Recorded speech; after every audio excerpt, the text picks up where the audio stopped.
Ya, entonces, como les dije, esta es la ayudantía número 1 para el certamen 3 y la número 9 en total del ramo, y es para tratar el tema de los presupuestos. Acá esto está sacado o basado un poco en el apunte del profesor Stephens y las PPTs del profesor Manuel Marín, que es nuestro profe. Como lo primero es definir presupuesto, y dice acá que un presupuesto puede definirse como la presentación ordenada de los resultados previstos de un plan, un proyecto o una estrategia. Yo creo que la gran mayoría de nosotros alguna vez ha tenido alguna especie de dinero y ha dicho cómo lo va a distribuir eso, ha planificado, ha dicho, voy a gastar en esto, voy a gastar en lo otro. Cuando nosotros hacemos ese hecho tan cotidiano, estamos haciendo una presupuestación. Quizás no le llamamos el nombre así tan formal, pero para entenderlo desde las bases, ahí estaría como ya el inicio de la presupuestación. Como dice acá, presentación ordenada de los resultados previstos de un plan, con proyecto o una estrategia. A propósito de esta definición, dice, hace una distinción entre la contabilidad tradicional y los presupuestos, en el sentido de que los últimos están orientados hacia el futuro. Eso es lo más importante de saber de los presupuestos, que están orientados hacia el futuro. Nosotros presupuestamos ¿para qué? Para poder prever, entre comillas, lo que va a suceder al futuro, para poder ir viendo anomalías que se pueden presentar. Por ejemplo, se hacen presupuestos de cajas, que son como los más importantes, porque nosotros necesitamos saber si, o presupuestar para ver si en el futuro vamos a tener problemas de liquidez, que es que no haya efectivo en la caja, y por ende vamos a necesitar capital de trabajo, vamos a tener que endeudarnos, y esa, una serie de cosas. Entonces, los presupuestos, base de la planificación, están enfocados en el futuro. Y como dice acá, y no hacia el pasado, aun cuando en su función de control los presupuestos sirven para controlar, el presupuesto para un periodo anterior pueda compararse con los resultados reales pasados. Claro, se puede hacer esa comparación una vez que ha pasado el periodo, pero el objetivo de los presupuestos, como vuelvo a repetir, es la planificación, el orden y poder tener una visión de lo que va, o lo que se presupuesta, o lo que se planifica que va a pasar en el futuro. ¿Ya? Esa sería como la base de los presupuestos, y el ejemplo que le había dicho cuando nosotros eh, ordenamos o pensamos en cómo vamos a distribuir el dinero que tenemos, ya sea en lo que vamos a gastar o lo que vamos a invertir, etcétera. ¿Ya? Luego de eso encontramos las funciones de los presupuestos, que dice acá: las funciones que desempeñan los presupuestos dependen en gran parte de la propia dirección de la empresa. Claro, depende de los requerimientos que tenga cada empresa, esas van a ser las funciones que van a desempeñar los presupuestos. Dice, las necesidades y expectativas de los directivos y el uso que hagan de los presupuestos están fuertemente influidos por una serie de factores relacionados con los antecedentes gerenciales y con el sistema empresarial. Es más que nada lo mismo que acabo de decir, todo tiene que ver con lo que quiera la empresa. O sea, yo voy a planificar ¿para qué? Para conseguir el objetivo de la empresa, el objetivo de planificar. Entonces tenemos que, de manera ideal, la dirección espera que la función presupuestal que otorgue, que proporcione una herramienta analítica precisa y oportuna. Claro, nosotros vamos a tener presupuestaciones que generalmente van en periodos mensuales, donde quiere decir que vamos a tener en detalle todos los los procedimientos que se quieren o que se pretenden realizar, y los cuales vamos a tener acceso a ellos en cualquier momento. También dice la capacidad de pretender el desempeño, es decir, nosotros presupuestamos basándonos en cuánto queremos. Por ejemplo, si vamos a hacer un presupuesto de caja, cuánto vamos a vender, todo eso es una proyección, todo eso es planificado. El soporte para la asignación de recursos, es súper importante esto. ¿Por qué? Porque cuando nosotros hacemos presupuesto, nosotros destinamos un cierto monto para los recursos, ya sean los recursos para producir, cualquier tipo de recursos que vaya a requerir la empresa, todo eso está dentro de una planificación. Ya lo mismo que pasa, por ejemplo, cuando hablan del presupuesto del país, todo eso es como su nombre lo dice, está basado en planificar, o planificar cuánto se va a gastar o cuánto se va a invertir en el futuro. ¿Ya? Esas cosas como, por ejemplo, el punto 6 dice indicios anticipados de la oportunidad de los riesgos venideros. Claro, es súper importante que los presupuestos tengan en consideración todas esas variables que van afectando, por ejemplo, la liquidez de las empresas. No sé si hay alguna, se ve que se prevé, va a haber alguna crisis, obviamente ese presupuesto va a tener que estar, entre comillas, un poco ajustado, o tener alguna información que te pueda indicar a ti cuando tú lo analices que algo va a pasar, o que algo va a cambiar, por ejemplo, el comportamiento del efectivo, el comportamiento de la producción, el comportamiento de los inventarios, ¿ya? Luego tenemos que hay tipos de presupuesto, y estos se clasifican desde varios puntos de vista. Como dice acá, el orden de las prioridades que se le dé depende de la necesidad del usuario. Esto es importante también de los presupuestos, es saber que, como acabo de decirlo delante, todo va a depender de lo que estime o lo que quiera realizar el usuario, que en este caso son las empresas, ¿ya? Para qué quieren planificar, para qué quieren presupuestar. Tenemos que según su flexibilidad, según la flexibilidad de los presupuestos, se clasifican en rígidos, estáticos, fijos o asignados, y algunos que son flexibles o variables. Los que son rígidos, estáticos, fijos o variados, o asignados son los que se elaboran para un solo nivel de actividad. Es decir, uno dice, yo voy a hacer una planificación para un nivel de ventas de tanto y no hago ninguna otra modificación. No sé, para un nivel de ventas de 50 millones voy a planificar de aquí en adelante, ¿ya? Entonces, aquí como por eso dice que este es un presupuesto fijo. ¿Por qué? Porque se hace para un solo nivel de ventas. No permite variaciones. Mientras que el presupuesto flexible, como dice acá, se elaboran para diferentes niveles de actividad. Aquí debería decir niveles, ya ahí lo tengo. Y pueden adaptarse a las circunstancias que surjan en cualquier momento. Esta es la diferencia entre los fijos y los variables. Los fijos, si hay algún cambio imprevisto, no tienen la capacidad, perdón, de poder adaptarse a ese cambio, ya que, como les digo, están basados o están hechos en base a un solo nivel de actividad o de nivel de venta, mientras que los flexibles, si hay algún tipo de cambio, de modificación, como son flexibles, se pueden ir adecuando a lo que vaya ocurriendo en el momento. ¿Ya? Eso es según su flexibilidad. Luego tenemos los presupuestos según el periodo que cubren. Tenemos primero los de corto plazo y también los de largo plazo. Acá tenemos que lo de corto plazo dice los presupuestos a corto plazo se planifican para cumplir el ciclo de operaciones en un año, que es lo que generalmente se hace presupuesto de año a año. Es decir, no sé, yo puedo planificar las ventas en enero, febrero, marzo, abril y así, los costos de venta, los gastos que voy a tener y puedo tener, por ejemplo, si quiero hacer un presupuesto de caja, puedo ir viendo cuánto me va quedando en efectivo, si voy a tener que requerir de algún tipo de capital de trabajo, algún crédito, algo para poder tener efectivo en la caja, ¿ya? Y después tenemos los de largo plazo, dice en este campo se ubican los planes de desarrollo del Estado y las grandes empresas, claro que esta planifican a plazos mayores de un año. Por ejemplo, dice en el caso de los planes del gobierno, el horizonte de planteamiento consulta el periodo presidencial establecidos por normas constitucionales en cada país. Generalmente los planes de gobierno presentan una presupuestación que va más allá de un año, ¿ya? Pero lo que generalmente se usa, o lo que vamos a ver acá, son los presupuestos de corto plazo, en un ciclo de un año. Generalmente los ejercicios son 3, 4 meses, más que eso no, porque el tiempo no da como para hacer una presupuestación tan larga, ¿ya?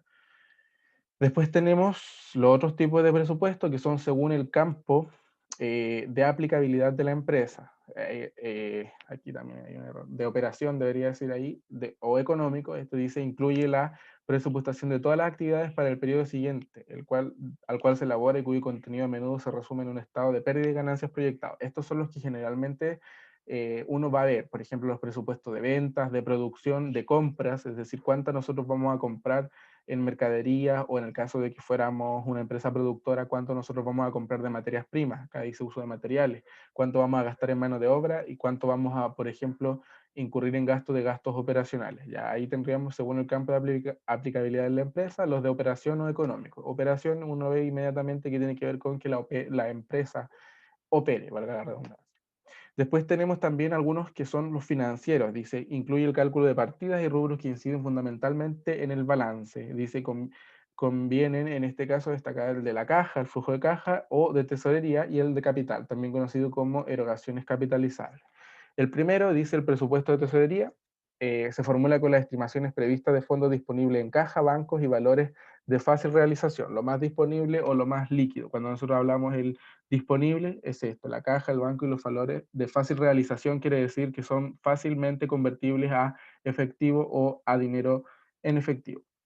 También este se denomina el presupuesto de caja o efectivo porque consolida las diversas transacciones relacionadas con la entrada de fondos monetarios o con la salida de fondos líquidos, ¿ya? Este es como uno de los presupuestos que más uno va a usar, ya sea en este ramo o en cualquier otro ramo que tenga que ver como con el área de contabilidad y finanzas, son los presupuestos de caja, porque a las empresas lo que más les interesa obviamente es saber cómo va a estar la caja durante un periodo, pues ya que tener cajas negativas no es muy bueno, obviamente de hecho para nada es bueno, porque no tienes cómo responder ante, como veíamos por ejemplo con los ratios, no hay, los índices de liquidez serían súper malos, no tendríamos cómo responder ante nuestros pasivos de corto plazo, y por otro lado, tener una caja en exceso tampoco es muy bueno porque hay dinero que no se está moviendo y que nosotros estamos perdiendo de invertir, por ejemplo, ¿ya? Entonces, por eso se van haciendo esas presupuestaciones. Y el número dos, el presupuesto de erogaciones capitalizables, esto tiene que ver más cómo se presupuesta invertir, por ejemplo, en activos fijos, Y acá dice contendrá el importe de las inversiones particulares a la adquisición de terrenos, por ejemplo, que son inversiones en activos fijos, la construcción o ampliación, perdón, de edificios y la compra de maquinaria. Entonces acá en este presupuesto de erogaciones capitalizables lo que hacemos es evaluar alternativas de inversión posible y conocer cuánto es lo que se requiere para poder llevar a cabo estas inversiones. Si se fijan, todo lo que he dicho hasta acá es mucha teoría, que por ejemplo para el certamen lo pueden estudiar de los apuntes. No es como que todo esto lo vamos a aplicar en los ejercicios, así como qué tipo de presupuesto o para qué, sino que los ejercicios son como mucho más eh, lógicos, según lo que yo puedo decir. Pero ahí los vamos a ver más ratito. Y finalmente, creo, sí, también existe un tipo de presupuestación de acuerdo al sector en el cual se utilizan. Tenemos los del sector público y los del sector privado. Primero voy a decir los del privado, que dice, como su nombre lo dice, lo utilizan las empresas particulares como base de planificación de sus actividades empresariales. Pues no hay mucho más que decir ahí. Las empresas que utilizan presupuestación, si lo clasificamos según el sector, serían privadas. Y también están las del sector público. Acá dice los presupuestos del sector público cuantifican los recursos que requieren la operación normal, la inversión y el servicio de la deuda pública de los organismos y las entidades oficiales. Acá por ejemplo, están las remuneraciones de los funcionarios que trabajan en el gobierno, los gastos de funcionamiento de las entidades estatales, las inversiones en proyectos de apoyo a la iniciativa privada y entre otras cosas, ¿ya? Entonces, esto no es mucho más que sector público, es decir, lo que tiene que ver con el Estado, con el funcionamiento de las organizaciones estatales o los organismos estatales, también eso tiene que ver con la operatividad del gobierno y los que trabajan en el gobierno para que el Estado cumpla sus funciones, se espera. Y después tenemos lo que es un presupuesto de sector privado, que es lo que nosotros vamos a trabajar generalmente porque son las empresas y es lo que a nosotros nos importa, ¿ya? También hay una parte de presupuesto que se llama tipos de presupuestación, pero no consideré como que era muy relevante pasarla ahora, ya que era como hacer una clase de teoría de presupuesto y esa no es la idea de la ayudantía, sino que es más hacer un breve repaso y hacer ejercicios, ¿ya? No sé si alguien tiene alguna duda o pasamos de inmediato a los ejercicios, que igual hay uno que es un poco enredado y ese tengo ganas de hacer. ¿No, todo bien? Ya, vale, gracias. Entonces, vamos a pasar a los ejercicios. Y hay algo en el chat.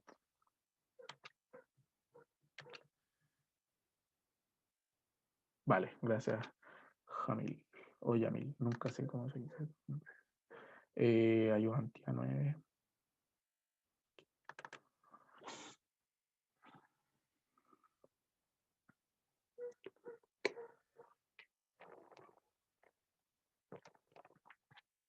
Ya, este ejercicio salió el semestre pasado en el certamen. No sé si alguien.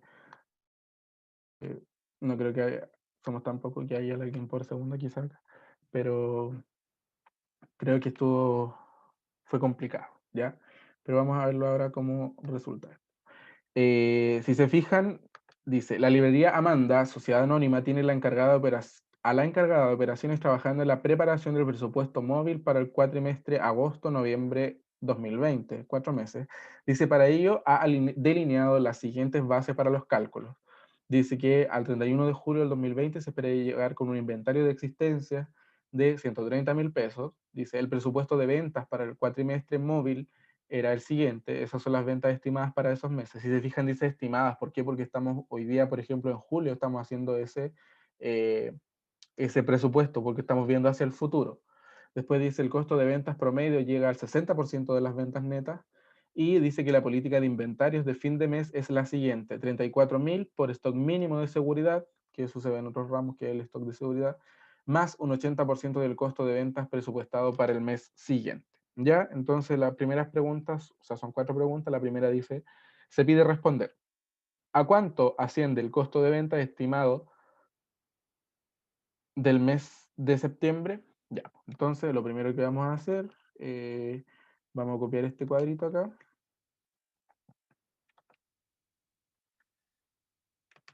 Vamos a copiar el cuadro acá. Es este. Creo que no lo copié. Así se. Ya. Entonces tendríamos acá las ventas estimadas.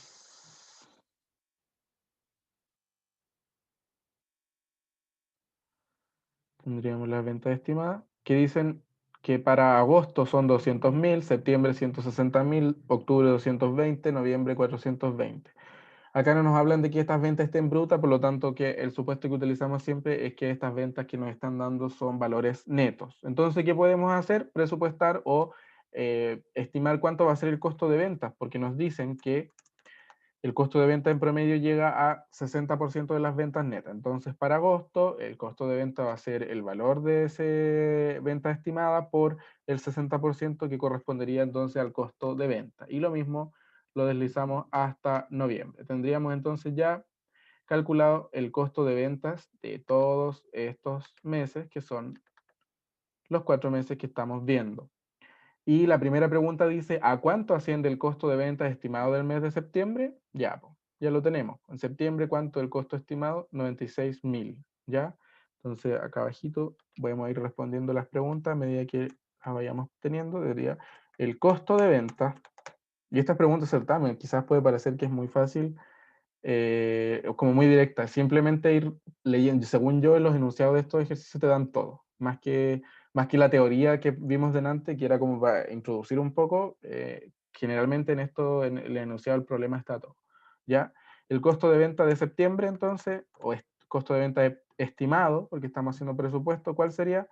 Los 96.000 que calculamos recién. Y esa era la respuesta a la primera pregunta, ¿ya? Después tenemos que dice, ¿a cuánto asciende el valor del inventario final proyectado para fines de agosto? El inventario final proyectado para fines de agosto. Y acá lo que voy a hacer es insertar algo. Vamos a insertar el mes de julio. ¿Por qué?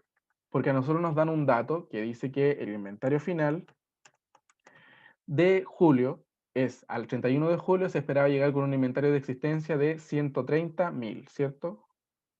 130, 130.000. 130.000, ¿qué es eso? Que teníamos en el inventario final, me pasé un 0. 130.000. Y también nos dicen que la política de inventario de fin de mes es la siguiente, es decir, tener 34 por stock mínimo de seguridad más un 80% del costo de venta presupuestado para el mes siguiente. La pregunta nos dice, ¿a cuánto asciende el valor del inventario final proyectado para fines de agosto? Entonces, ¿cómo calculamos el inventario final acá? Sería igual a 34, que es el stock mínimo de seguridad que se pide tener en inventario, más el 80% de qué? Del costo de ventas presupuestado para el mes siguiente. ¿Cuál es el mes siguiente? Septiembre. ¿Y cuál es el costo de ventas presupuestado para septiembre? Esos 96.000 pesos. Y ahí entonces tendríamos que el inventario final proyectado para fines de agosto sería 110.800 pesos. ¿Ya? Lo voy a volver a repetir. Tenemos que el inventario final de cada mes se presupuesta de la siguiente forma: tener un 34 como mínimo, o sea, todos los meses como mínimo vas a tener un 34.000 pesos, que es el stock mínimo de seguridad. Y a eso hay que sumarle el 80% del costo de venta presupuestado para el mes siguiente. Entonces, ¿qué hacemos? Nos están preguntando por agosto. Lo primero que hacemos es agregar los 34.000 que son el mínimo, y a eso le sumamos el 80% del costo de venta del mes siguiente. ¿Cuál es el mes siguiente? Septiembre. ¿Cuánto es el costo de venta de septiembre presupuestado? 96.000. 80% por 96.000. Y eso nos da que, entonces, la pregunta 2 sería inventario final, agosto. ¿Cuánto sería? 110.800 pesos, ¿ya? Luego, la pregunta 3 dice, ¿a cuánto ascienden las compras presupuestadas para el mes de agosto? Ya, y acá igual me acuerdo que habían tenido problemas cuando dieron con esto, porque no les daba todos dijeron que las compras eran 110.800 y las compras no son 110.800. ¿Por qué? Porque antes de comenzar agosto nosotros teníamos, ¿qué teníamos? Eh, Teníamos un inventario inicial. ¿Y cómo vamos a saber entonces las compras que se van a hacer en agosto? De esta forma. Creo que ya lo habíamos visto en alguna parte cuando vimos los ratios. Sería igual al inventario inicial menos lo que se vendió. Ya ahí cuando nosotros teníamos un inventario inicial de agosto era de 130, porque el inventario inicial de agosto es lo mismo que el inventario final de julio, ¿cierto? Eso estamos claros. Si el inventario final de julio es de 130, el inventario inicial de agosto es de 130. Luego le quitamos lo que se vendió y ahí, si yo no realizo ninguna compra, me quedan 10.000, ¿cierto? Pero yo necesito llegar a un inventario final de 110.800. Entonces, ¿cuánto yo voy a comprar? Simplemente igual a lo que tengo que llegar menos lo que me queda, ¿ya? Entonces, vuelvo a repetir, lo que me queda antes de que yo realice mis compras para tener el inventario final de agosto, ¿cuánto es? El inventario inicial de agosto, que es el mismo que el inventario final de julio, es decir, 130, menos el costo de venta de agosto, porque eso es lo que se vendió, me quedarían 10.000. Pero yo necesito llegar a 110.800, porque es el inventario final que yo necesito presupuestar, por lo tanto necesito comprar 100.800 pesos, ¿ya? Lo voy a volver a repetir porque igual quizás es un poco enredado. El inventario final de julio, perdón, es el mismo que el inventario inicial de agosto. Luego, como yo sé cuánto me queda en agosto antes de realizar las compras, supongamos que hacemos las compras casi al final de mes, ¿cuánto me queda una vez que yo realicé mis ventas? Me quedaría el inventario inicial, que era de 130, menos los 120 que vendí, me quedan 10.000. Pero yo necesito llegar a un inventario de 110.800, por lo tanto, tendría que comprar 100.800 y con eso cumplo mi inventario final. ¿Ya? Ahí sería la respuesta a la pregunta 3. Y luego tenemos que, en la 4 dice, ¿en qué monto se incrementan las existencias finales en septiembre respecto del mes de agosto? Entonces, las existencias de septiembre serían iguales a 34.000, que es lo base, más el 80% del costo de venta del mes siguiente. ¿Cuál es el mes siguiente de septiembre? El costo de venta de octubre. Eso me indicaría entonces que el inventario final de septiembre o el inventario presupuestado para septiembre sería de 139.600. Y ahí tendríamos que la diferencia de inventario, que es entre septiembre y agosto, la diferencia de inventario septiembre menos agosto, ¿cuál sería? Simplemente es hacer la diferencia o la resta, lo que hay en septiembre menos lo que quedó al final de agosto. Y eso me diría que se incrementaron las existencias finales en septiembre en 28.800 pesos con respecto al mes de agosto. Y si se fijan, hemos respondido las 4 preguntas. No es nada del otro mundo, simplemente, como les digo, es analizar bien lo que nos están dando de información en el enunciado y no creo que haya mayores problemas. Igual es como, lo único fome, como les decía, es que no hay mucho ejercicio en la aula ni nada de eso, pero como les digo, me dice, ¿cómo sacaste el 139.600 de septiembre? Ya. Esos son el inventario final, ¿cierto? Nosotros veíamos que la política de inventario era de 34.000 para cada mes, más el 80% del costo de venta presupuestado para el mes siguiente. Entonces, los 139 de septiembre los calculo como los 34.000 de base, más el 80% del costo de venta del mes siguiente a septiembre, que es octubre, que es 132, por el 80% o por 0,8, que es lo mismo, me da que el inventario final de septiembre debería ser 139.600. ¿Ya? Si nosotros quisiéramos completarlo para acá, lo hacemos de la siguiente forma. Por ejemplo, lo de octubre serían 34.000 más el 80% del costo de ventas para el mes siguiente, que es noviembre, y podemos presupuestar hasta ahí porque no sabemos cuánto es el costo de ventas de diciembre, como para poder tener el inventario final de noviembre. ¿Ya? ¿Queda claro ahí, compañero? Ya, vale. ¿Alguien tiene alguna duda de esta pregunta?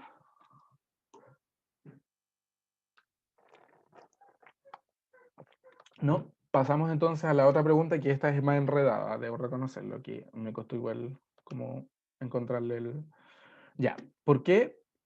Porque acá nos hablan de cuentas incobrables. No sé si a usted, alguien, ya todos vieron presupuesto, supongo, le hablaron de incobrables. Si alguien me puede comentar. Sí, lo mencionaron como, bueno, eso que no se podía cobrar y que se daba como que nunca volvía. Ah, ya, vale, gracias. Ya, pues mira, acá dice la pregunta 2, dice la empresa El Sultán S.A. en el mes de enero proyecta vender la suma de 4.500.000 pesos. Dice, la empresa recauda sus ventas en un 75% en el mismo mes de la venta y el 20% restante al mes siguiente, quedando un 5% de incobrable. Ya, dice, al 31 de diciembre de 2019, la empresa presenta saldos por cobrar por 1.800.000. De este total, el 20% de 1.800.000 entonces corresponde a saldo de ventas realizadas durante el mes de noviembre. Y ahí está, y queda la escoba porque como que está enredado. Ya, entonces vamos a tratar de hacerlo como lo más ordenado y lento posible. Entonces, ya vemos que está involucrado el mes de noviembre, está involucrado el mes de diciembre y el mes de enero, ¿cierto? Vamos a comenzar por acá. Lo primero que vamos a presupuestar son las ventas, ¿ya? Nos dicen que en enero se proyecta vender la suma de, ¿cuánto? 4.500.000, ¿cierto? 4.500.000. 4.500.000, vamos a ponerle eso, ya. Primero tenemos que anotar lo que se cobra en el mismo mes, pues decir lo que ingresa como efectivo en el mismo mes de enero. Pues lo pongámosle acá, cobro mismo mes. ¿Qué dice la política de la presupuestación o la política de ventas? Dice que la empresa recauda sus ventas en un 75% el mismo mes. Es decir, ¿cuánto ingresa a la caja por esta venta en enero? Ese monto por el 75%. Entonces, a mí me pagan en efectivo en enero 3.375.000 pesos. Luego, lo que se va a cobrar el mes siguiente, ¿cuánto es lo que se va a cobrar el mes siguiente?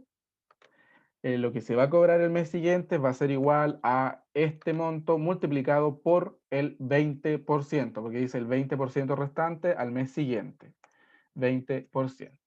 Y finalmente acá vamos a anotar lo que son los incobrables. Los incobrables es una declaración que se hace una vez que se han agotado todos los medios para cobrarle a los clientes y esto no han llegado a acuerdo, por lo tanto uno puede como empresa hacer una anotación, o más que anotación, una cuenta que se llama gasto por cuentas incobrables y esto va al estado de resultados, donde va quitando base imponible, por lo que disminuye la utilidad. Y eso se hace para, como les dije, cuando ya se han agotado todos los medios de posibilidades de cobrarle a los clientes, ¿ya? Esto se hace para un periodo completo, es decir, no es que como los estados de resultados se hacen cada un año, entonces cada un año uno suma todos los costos incobrables, cuentas incobrables de cada mes y vamos a tener cuánto vamos a declarar en total como incobrable. Generalmente lo que se hace en contabilidad es que cada mes uno, uno crea una cuenta de activo que se llama provisión de cuentas incobrables, ¿ya? Y en esa provisión de cuentas incobrables uno va anotando cada mes lo que va quedando como cuenta que no se va a pagar, por el que los clientes no me van a pagar. Pero en este ejercicio, como que la trampa que según yo encontré, o no sé si trampa, sino como lo que estaba difícil era darse cuenta que acá no estaba esa cuenta de provisión de cuentas incobrables, no te la mencionan en ninguna parte, por lo tanto, las cuentas por cobrar van quedando con el incobrable dentro de ella, ¿ya? No es que solamente la cuenta por cobrar va a quedar como lo que se va a cobrar el mes siguiente, sino que también va incluyendo el total de incobrables, pero obviamente sabiendo que un monto de eso es incobrable. Ya, a lo que voy. Por ejemplo, acá nosotros tenemos que los incobrables de enero son iguales a ese monto por 5%. Serían 225.000. Pero si yo solamente estuviera viendo enero y dijera cuánto es lo que quedan cuentas por cobrar, no solamente va a ser esos 900.000, sino que también estarían de ello incluidos los 225 que son incobrables. Y yo diría, tengo en cuentas por cobrar 900.000 que me va a pagar el mes siguiente y 225.000 que no me va a pagar y que va a quedar como incobrable. ¿Ya? La otra opción era, tengo 900.000 en cuentas por cobrar y tengo 225.000 en provisión de cuentas incobrables. Según yo, esa es como la forma más común que se utiliza para esto. La verdad no sé por qué este ejercicio está hecho así, pero espero que eso se vaya entendiendo. Es decir, vuelvo a repetir, si yo analizara solo enero, diría que tengo en cuentas por cobrar 900.000 más 225.000, donde 900.000 corresponden a efectivamente lo que me van a pagar los clientes y los 225.000 corresponden a lo que se espera que no me paguen finalmente y que voy a declarar como incobrable. ¿Ya? Eso sería más que nada. No le voy a hacer una clase de lo que son los gastos incobrables porque igual es difícil como entenderlo así de una. ¿Ya? Y ahora seguimos viendo la información que nos dan acá. Pues hicimos todo lo que es enero y podemos ver ahora que dice que al 31 de diciembre de 2019 la empresa presenta saldos por cobrar por 1.800.000, ¿cierto? 1.800.000. Las cuentas por cobrar de diciembre. Entonces vamos a poner acá que las cuentas por cobrar de diciembre son 1.800.000. Y aquí con estos datos se sacaba como todo lo otro que nos pedían. Porque nos decía que de este total, el 20% corresponde a saldo de ventas realizadas durante el mes de noviembre. Y aquí estaba la clave de darse cuenta que, ya, ¿cuánto es el 20% de 1.800.000, por ejemplo? Esto es igual a esto por 20%, 360.000 pesos. Esos 360.000 pesos corresponden, dice, a saldos de ventas realizadas durante el mes de noviembre, es decir, vienen desde acá. Pero este saldo de 1.800.000 yo lo tengo ¿en qué fecha? El 31 de diciembre del 2019, es decir, una vez que ya se han realizado todas las operaciones de diciembre, perdón. Por lo tanto, ¿qué quiere decir eso? Quiere decir que lo que de acá, de noviembre, me debían y me iban a pagar en diciembre, ya me lo pagaron, porque estoy el último día de diciembre y se supone que la política no falla, esos 20% de la venta que me van a pagar el siguiente mes, sí o sí. Es decir, de las ventas de noviembre, sí o sí, el 20% me lo pagaban en diciembre. Entonces, lo único que me queda es que estos 360.000 pesos que tengo en diciembre en mis cuentas por cobrar, como les dije, acá en las cuentas por cobrar estaba incluido ¿qué? El saldo de cuentas por cobrar, que es lo que me van a pagar, más los incobrables. Entonces, si yo estoy al final de diciembre, una vez que ya me pagaron lo de noviembre, y si aún me queda algo de noviembre, ¿qué quiere decir eso? Que esos 360 corresponden ¿a qué? A los incobrables de noviembre. No hay otra opción. ¿Por qué? Porque como vuelvo a repetir, si la política de ventas es que el 20% me lo pagan el otro mes, ese 20% me lo pagan el otro mes, porque el 5% de incobrable es un 5% aparte, ¿ya? No es lo mismo decir que se tiene un 20% que me pagan el otro mes, de los cuales un 5% se anota como incobrable. No, eso no lo dice acá. Acá dice que el 20% de las ventas totales sí o sí me lo pagan el otro mes y el otro 5% de las ventas totales se declara como incobrable. Entonces, estoy al final de diciembre, el 31 de diciembre del 2019, tengo cuentas por cobrar todavía por eso, donde un 20% de eso corresponde a ventas de noviembre. La única opción es que ese 20% sean los incobrables de noviembre. Y justamente es eso. Entonces tenemos acá que los incobrables de noviembre son 360.000 pesos, ¿cierto? Ya, pues. También nosotros tenemos que, si las cuentas por cobrar de diciembre tenían 1.800.000 y el 20% era de los incobrables de noviembre, hay una parte que es netamente de diciembre, y es la diferencia, que sería ese 1.800.000 menos los 360.000. Todo eso es lo que quedó por cobrar y los incobrables de diciembre. ¿Y eso a cuánto corresponden? Corresponden a un 25% de las ventas. Ya, vuelvo a repetir. Como yo sabía que al final de diciembre tengo cuentas por cobrar de 1.800.000, el 20% de eso era incobrable de noviembre. Entonces, la diferencia entre eso menos lo de noviembre es todo lo que me quedó por cobrar de las ventas de diciembre. Pero no es solamente lo que me quedó por cobrar y que me van a pagar, sino lo que me quedó por cobrar y me van a pagar, que es un 20%, y no me van a pagar, que es un 5%. Entonces, todo esto equivale a un 25% de las ventas de diciembre, ¿ya? Y entonces, ¿qué puedo hacer? Obtener las ventas totales de diciembre. ¿Y cómo las obtendría? Simplemente como este monto que equivale al 25%. Entonces, X equivale al 100%, regla de tres simple. ¿Qué hacemos? Multiplicamos este monto por 100 y lo dividimos por 25. ¿Qué es? Porque este corresponde a un 25%, entonces un 100% es igual a X. Y eso me daría que las ventas totales de diciembre son de 5.760.000. Sé que esto es enredado, por eso lo voy a volver a repetir. Teníamos el 1.800.000, que era ventas de diciembre y los incobrables de noviembre. Ya saben por qué llegamos a que eran los incobrables. Luego, lo que es neto de diciembre en cuentas por cobrar de diciembre finales es la diferencia entre esto y lo que era de noviembre. Entonces nos queda que es 1.440.000, todo lo que quedó por cobrar de diciembre, pero eso incluye lo incobrable y lo que me van a pagar efectivamente. Y si nosotros vamos al enunciado, ¿cuánto es la suma en porcentaje de lo que me van a pagar y lo incobrable? Un 25%. Entonces, 1.440.000 es el 25% de mis ventas de diciembre, ¿ya? ¿Cómo calculo yo entonces el total? Simplemente regla de 3, es lo que me acomoda a mí, sería S 1.440.000 es igual a un 25%, entonces X es igual a un 100%, despejo X como ese monto por 100 dividido en 25. Y ahí me da que las ventas totales de diciembre son de 5.760.000. Luego, lo que voy a cobrar en el mismo mes de diciembre va a ser igual a este monto por el 75%, ¿cierto? ¿Cuánto es eso? 4.320.000. ¿Y cuánto voy a cobrar el mes siguiente? Sería ese monto por 20%, sería 1.152.000. ¿Y cuánto voy a declarar como incobrable? Las ventas por el 5%. Ahora, si ustedes suman ese más ese, ¿me da 1.440.000? Sí, pues, porque estamos bien en los cálculos. ¿Ya? Entonces ahí tendríamos todo lo que es diciembre.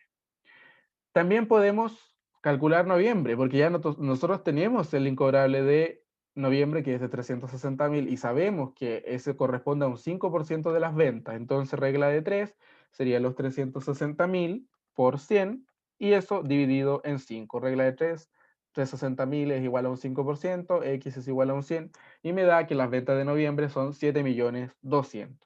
Luego, lo que se cobró el mismo mes de noviembre es 7.200.000 por el 75% de esas ventas. Lo que se va a cobrar al mes siguiente, es decir, en diciembre, y que se va a cobrar efectivamente, es el 20% de esas ventas. Y luego ya hemos completado como el presupuesto de los 3 meses. Si se fijan, no sé si me lo van a preguntar, pero por si acaso, ¿ya? Y ahora vamos a ver lo que nos están preguntando. Dice la primera pregunta: ¿a cuánto asciende el incobrable proyectado al 31 de enero del 2020? La primera pregunta, 1. Incobrable al 31 de enero. Y nosotros entonces solo tenemos 3 meses. 3 meses con que estamos haciendo el presupuesto, por lo tanto el incobrable al 31 de enero va a ser el incobrable de noviembre, más el incobrable de diciembre y más el incobrable de enero. Y eso nos da que el incobrable al 31 de enero sería de 873.000. ¿Ya?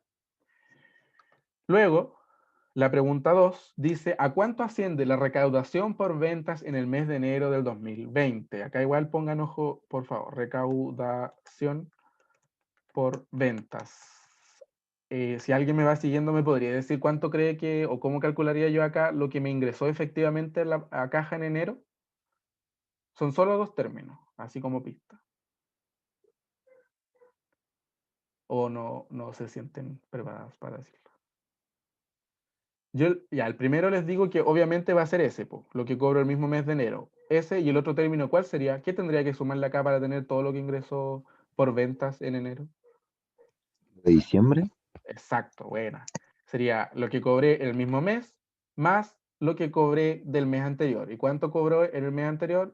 O sea, ¿cuánto debía cobrar ahora del mes anterior? Lo de diciembre, porque en diciembre quedó eso para cobrar el mes siguiente, y esto, como les vuelvo a repetir, sí o sí lo van a pagar los clientes. Por lo tanto, la recaudación por ventas, o lo que ingresó efectivamente a la caja en enero, fueron 4.527.000.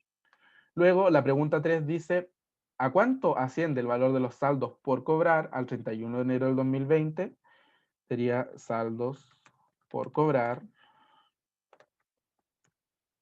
31 de enero. Ya, pues. Partimos por el saldo inicial. ¿Cuál era el saldo inicial al 1 de enero? El mismo que al 31 de diciembre, 1.800.000. Eso es lo que tenía en total por cobrar, incluyendo lo que me van a pagar y lo que no me van a pagar. Pero a eso le quitamos entonces lo que ya me pagaron, porque eso de diciembre me lo pagaron en enero, le quitamos eso, y le agregamos entonces lo que me van a pagar el mes siguiente, es decir, lo que me van a pagar en febrero de esa venta de enero. Y como les dije, también se incluyen los incobrables, porque acá no estamos clasificando en otras cuentas, sino que los saldos por cobrar incluyen lo que me van a pagar efectivamente y lo que no me van a pagar, que serían los incobrables. Por lo que los saldos por cobrar quedarían igual a 1.773.000. Lo voy a volver a repetir. Para obtener los saldos por cobrar finales de enero, primero tomo el saldo inicial de enero, que es el mismo que el final de diciembre, 1.800.000. Le quito lo que me pagaron de diciembre efectivamente en enero, que es eso, y le sumo lo que voy a cobrar en febrero de la venta de enero, y lo que no me van a pagar en febrero, pero que aún sigue estando por cobrar, que son los incobrables de enero de 225.000 pesos. Y ahí quedaría que los saldos por cobrar entonces el 31 de enero son 1.773.000. Y por último, la pregunta 4 dice, si la empresa durante el mes de enero tuvo desembolsos operacionales, quiere decir que salió plata, por la suma de 3.600.000 pesos. Dice, ¿a cuánto asciende el saldo de efectivo al 31 de enero del 2020? Teníamos que los ingresos de enero, ¿cuántos fueron? Ya lo calculamos en la pregunta 2. ¿Cuánto fue la recaudación? Es lo mismo que son los ingresos. Y los egresos, entonces, egresos de enero, ¿cuántos fueron? Según el enunciado, 3.600.000. 3.600.000. Y por lo tanto, ¿cuál va a ser mi saldo de efectivo al 31 de enero del 2020? Entonces, saldo de efectivo va a ser igual a la diferencia entre los ingresos menos los egresos. Y ahí me queda que el saldo de efectivo, entonces, al 31 de enero del 2020 es igual a 927.000 pesos. Los saldos por cobrar eran 1.173.000, o sea, perdón, 773, la recaudación por ventas fueron los 4 millones y el incobrable al 31 de enero fue de 873.000 pesos, ¿ya? Si se fijan, esto era lo que yo les decía que estaba un poco enredado, pero ya lo resolvimos. Pues no sé si queda alguna duda.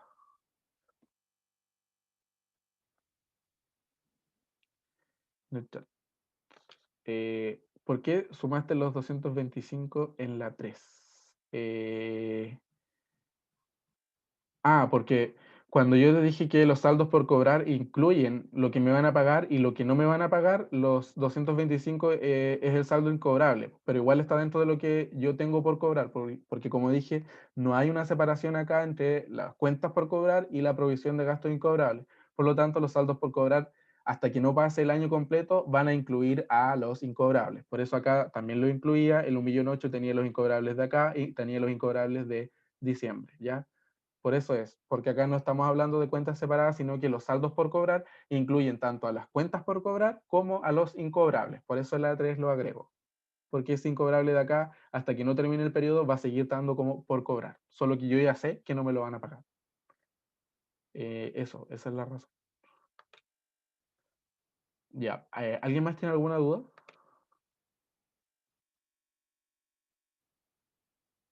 ¿No? Ya, pues entonces esa sería la ayudantía, es un poco más corta que lo habitual, pero como les dije, o sea, voy a tratar de buscar más ejercicios de presupuesto, la verdad es que no encontré mucho, lo otro sería crearlos, pero no sé si estamos en tiempo de ser tan creativos. Y para cuando haga una ayudantía como extra para el certamen 3, que siempre hago, tener más, ¿ya? Y ahí cualquier duda, ya saben, el correo o algo me preguntan nada.